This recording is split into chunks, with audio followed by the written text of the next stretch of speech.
Week 5, Tampa Bay Buccaneers bye week. And before I get started, rumor has it that Mike Smith's defense is still giving up touchdowns on this week off, which is absurd, but not really unexpected considering how bad we've been. But before we get started, if you are new here, make sure you click the subscribe button down below, like this video, comment, let's have a conversation going about the state of the Bucs at this point of the season. And before I get into my Bucs kind of bye week analysis, I did receive a lot of flack from Chicago Bears fans last week, which was somewhat brutal considering they won. But I want to extend an apology to Chicago Bears fans because I did do my research, which I had it last time on the Bears, and my consensus is the Bears still suck, the Bears still have no weapons, and y'all still trash. So yeah, get over it. But let's get this started. So the Tampa Bay Buccaneers at this point of the season are at 2-2, which last year we would have been happy about considering the circumstances regarding Jameis Winston. But considering we started 2-0 and looked on fire, the 2-2 record is not really that acceptable to us. If we had beat the Steelers and been 3-0 and then lost to the Bears, I don't think we would have panicked as much going into the bye week. But this is what we are in. This is the state of the Bucs currently. So yeah, it's not really that exciting to be a Bucs fan right now. What I'm going to be doing in this video is kind of going over where our defensive and offensive rankings are, kind of what I think about the season, and then my prediction going into next week against Atlanta. So we currently are not the worst total defense in the NFL. That is being held by the Kansas City Chiefs, but we are 31st in the league, giving up 445 yards a game, roughly around there. I think 445.8 exactly, which isn't good. It's atrocious. Even Lovie Smith's defense weren't giving up this many yards on average. I think Lovie Smith got fired giving up 370, 380 yards a game, which at this point we would take Lovie Smith's defense any day over Mike Smith's. Our pass defense is absolutely atrocious. We are giving up 358 yards a game, good for last place in the league, which is unacceptable. Our pass defense is absolutely atrocious. We are last place in the league, giving up 368 pass yards a game. But on the other hand, our rush defense is 6th. We're giving up about 87 yards a game. But don't be misled by that number. If teams know that they can throw 1,000,000 yards on us a game, why would they even decide to run? At that point, they're just running to kind of give us the threat of a run. Our run defense is good. We don't know if it's because our D-line is good and our front seven is good, or it's because teams are just throwing the ball more often than not. It's kind of like the Schiano days where we had the #1 rush defense, but teams were airing the ball all over us nonstop. So I can't really be excited about that. When it comes to sacks, I really wanted to look at this number because of our improved D-line. We are 22nd in the league with 8. We've only played 4 games, so that's 2 a game, which will translate to about 32 at the end of the year.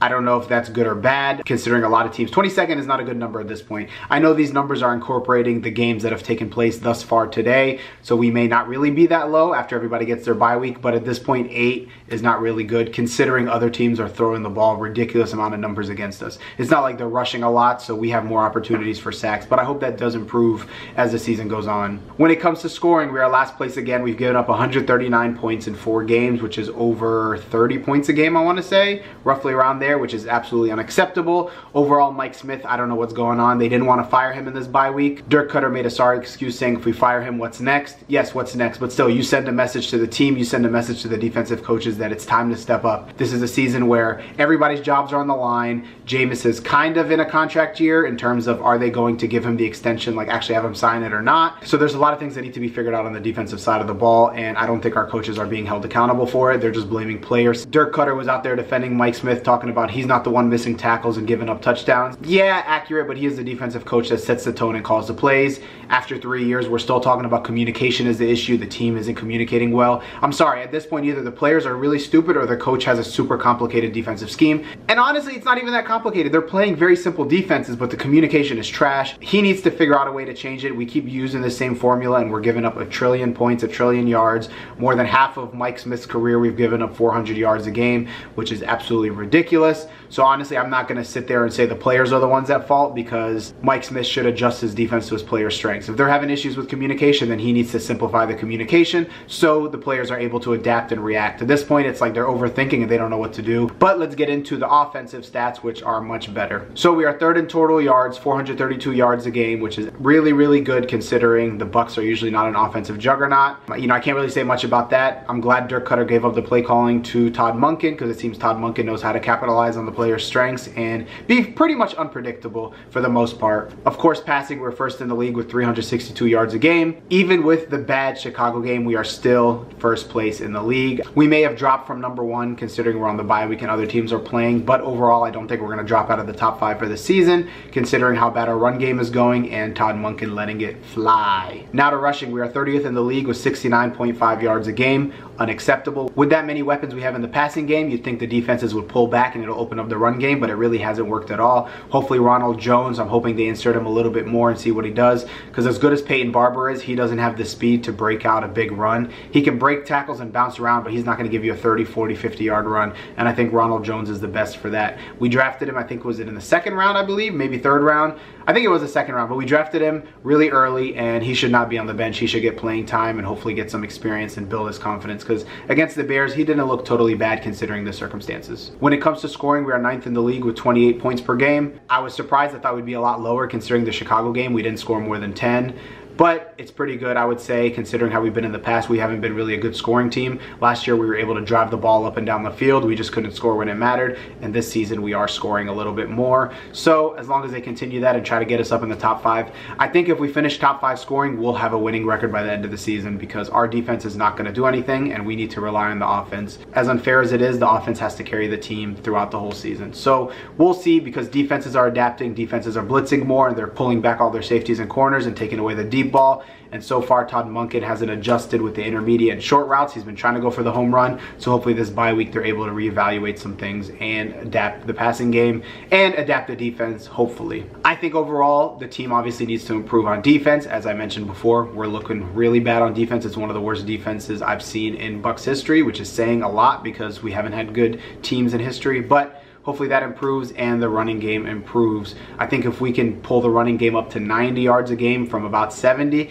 I think we would win more games. It's just, you know, we can't run the ball.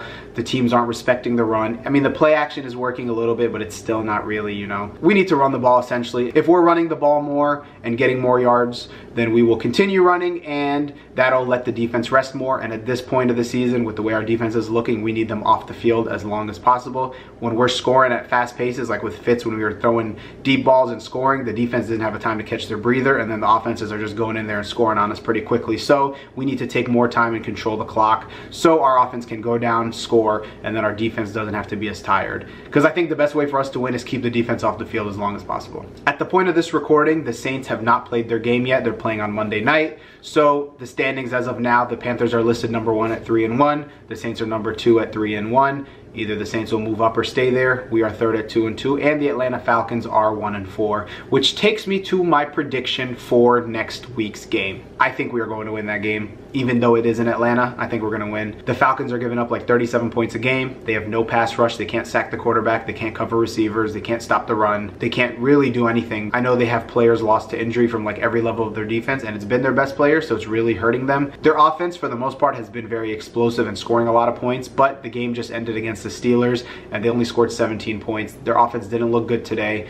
I expect their offense to look good against our defense as usual, and we're playing in a dome, which our defense usually sucks in. I think our defense is going to surrender a lot of points. I think we're going to give up probably 30 points to that game, and yeah, our defense just isn't good in the dome, and the Falcons are very high scoring at home. But on the flip side, I think our offense is going to take advantage. I don't think the Falcons have enough weapons on defense to guard Mike Evans, Deshaun Jackson, Cameron Brate, Adam Humphries, Chris Godwin. I know OJ Howard is going to miss a couple weeks. He might be back the game after or the game after that. But even without OJ Howard, I think we will still be able to go down there and score some points. So I'm pretty confident about this game. I'm not so worried about the Falcons. I think we could win it. I think we can win it. As long as we play offense the way we have been playing. Jameis Winston has some live game reps against the Chicago Bears defense, which is a really good defense, and he's been practicing. So I think his timing will be better with our receivers, and I think he will be okay. This is a perfect chance for Jameis to light it up and show everybody that he hasn't missed a step and just continue from how he was playing in the preseason. So I predict the Bucs winning. I think it will be a close game because our defense can't stop a cold breeze, but I think we pull it off and we win the game. So if you are new here, make sure you click the subscribe button down below, like this video, comment down below what you think of the season and where we're headed. And let's get Buck Nation in here. It's a Buck life as usual. Y'all didn't really stand up for me last week against the Bears. I have like 1 million hate comments from the Bears and only a few Bucks comments. So yeah, y'all gotta show up and kind of stand up for this Bucks, because we are being destroyed online. So thank you very much for tuning in. And until next time, let's go Bucks, beat the Falcons, and I'm out. Our offense tough, our defense rough. Go Bucks, go Bucks. Ain't no other team stopping us. Go Bucks, go Bucks.